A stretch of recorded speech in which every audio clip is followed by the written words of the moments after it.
Hour on CBS Sports HQ, presented by Trim Faya. Joe Musso, always pleased to be alongside my guys. He is CBS lead NFL insider Jonathan Jones. That's the two-time champ in black and yellow, Bryant McFadden. A big one coming up tonight, and a gold jacket at the end.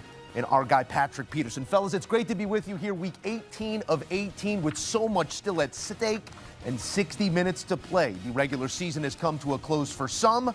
As we take a look at your results in the early window, a sack record falls as Cleveland takes down Cincinnati at the Horn. You got divisions up for grabs, but a team still hunting a 1 seed, and that hunt still alive as the Jaguars take care of business 41-7, your winner in the AFC South. Titans and Jaguars leading things off as the Jags can clinch the South for the first time since 2022 with a win. They control what's in front of them, and what's in front of them, just the Tennessee Titans. Early concern here for the Titans opening drive. And man, Cam Ward these last few weeks has been playing really good football, picked up right where he left off in this game, driving his team down the field, takes it himself on the designed run, and Ward's going to get the pylon, but gets landed on the way in, and immediately showing some discomfort with that throwing shoulder. Ward into the tent and then into the locker room. Did not return. The number 1 overall pick finished the season with the most passing yards and passing touchdowns by a rookie in franchise history. So the future perhaps bright, but the immediate future, maybe some rehab on that throwing arm. It was all Jags after the exit of Ward. Trevor Lawrence to Parker Washington on the deep end. Pretty stuff there. Washington's 5th of the season, then early 2nd, starting to pour it on. Brenton Strange into paint. Jags now in front 14-7, ensuing Titans drive. Ward's replacement, Brandon Allen, picked off by Antonio Johnson. A bad one, and there goes Johnson. Pick 6 the other way. 5th interception on the year. Great year for Mr. Johnson. Continuing to make plays, and the Jags continuing to light up scoreboards. Franchise record 22nd interception of the season for that unit. Next Jags drive, Lawrence to Quentin Morris for his first touchdown with the Jags. 28-7 at that point, and man, it got a whole lot more ugly as Lawrence collects a little bit of history there. His 38th total touchdown of the season, a new Jags franchise record. How about Cam Little, who already has a record to his name, but from 67? Wow. That's always something cool. And he had room. Wow. Cool, calm. And that's the new money, man. 73? I'm hearing all pro voters think Little is going to have a big moment. Think a lot of a Little. And a big kick right there. 41-7, your final. The Jacksonville Jaguars, your winner in the AFC South. They will host playoff games, and with this, they win 8 straight heading into playoff football. All right, Trevor Lawrence has been a big reason why, the reason why, these Jacksonville Jaguars have rattled off 8 in a row and find themselves at the top of the division. 38 total touchdowns this season. Lawrence, we define you from here, but quite a statement from the quarterback in Duval. Back in studio with the fellas to dive into some of what we saw. And again, so much up for grabs, including the South. No longer up for grabs. That is a division title for Duval in year 1 under Liam Cohen. You can go big picture, you can go small picture. What has impressed you most about the Jacksonville Jaguars as of late? Just the maturation process with their quarterback in Trevor Lawrence.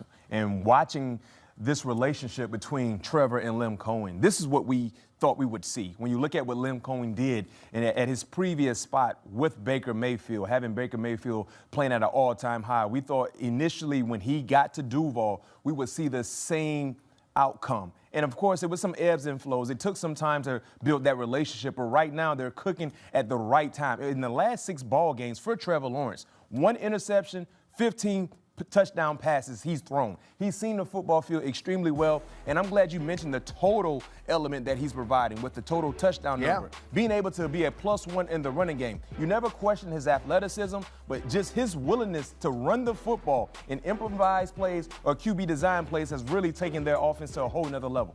Yeah, I believe it's the elevation of Trevor Lawrence and Liam Cohen and that marriage that they have found together. It seems to be working.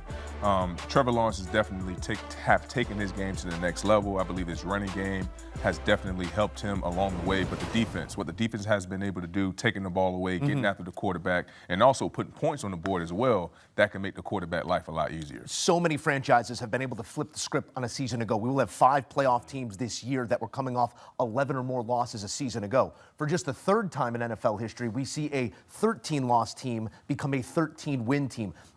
Have we still not given Liam Cohen his just due and what he's done to turn this thing around? Yeah, I think we probably have not, because they are a small market team. And when I say we, I think, as Sean Payton alluded to, and then Liam Cohen said, more or less with his actions, he said, look, either compliment us or don't. Either you think that we're a good team or we're not, but don't couch it, don't caveat it, don't sort of backhand diss us and all those things.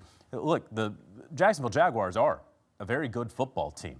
And I think that we have seen it offensively. We've seen it defensively. We've also seen it in special teams as well. And every their return game as well, punt return game. So we have seen it in every single phase. And what the Jacksonville Jaguars have done, and what the Chicago Bears with Ben Johnson, what the New England Patriots with Mike Vrabel have done, is they have also made a number of owners around the league become even less patient. And what I mean by that is everyone says, well, it takes time to build, What did it take time in Jacksonville? Yeah. Why did it take Liam Cohen, a first-time head coach who was just coaching in Kentucky a couple years ago? Why did it only take him a couple of games to get going? And so I think that the success there is going to have a ripple effect across the NFL, where no longer will it be acceptable to say, hey, it's going to take some years to build this. It certainly didn't in Duval County. And it comes in the absence of their prized pick that was supposed to represent 2 players. It was 0 players, and still this Jacksonville team, a division title, and as we sit and speak, could be a 1, a 2, or a 3 seed in the AFC. A look here at some other action. Most wins in their first season as a head coach. Liam Cohen, 13 wins. Again, just the third team in NFL history to go from a 13-loss season to a 13-win season. And interestingly enough, one of those other seasons this season, the 2025 New England Patriots. We got plenty more coming here on CBS Sports HQ. As we have gone final. And with that, in the NFC South, the Atlanta Falcons staving off a late comeback attempt by the New Orleans Saints. A late INT by Tyler Shuck led to the most pivotal 3 points scored in this game. With Atlanta's win, you now have a host of 8 and 9 football teams, as that will update. That 3-way tie goes the way of the Carolina Panthers. For the first time in a decade, division champs in Carolina. You know what's crazy about this is we spoke about this last week. It might not happen. So much look had what to align. Yeah, JJ, you said I will say this about Atlanta beating the Rams. It might not happen, but it could. First on the case, Jonathan Jones. We'll give him credit on that, and we'll dig into plenty more on the other side of a quick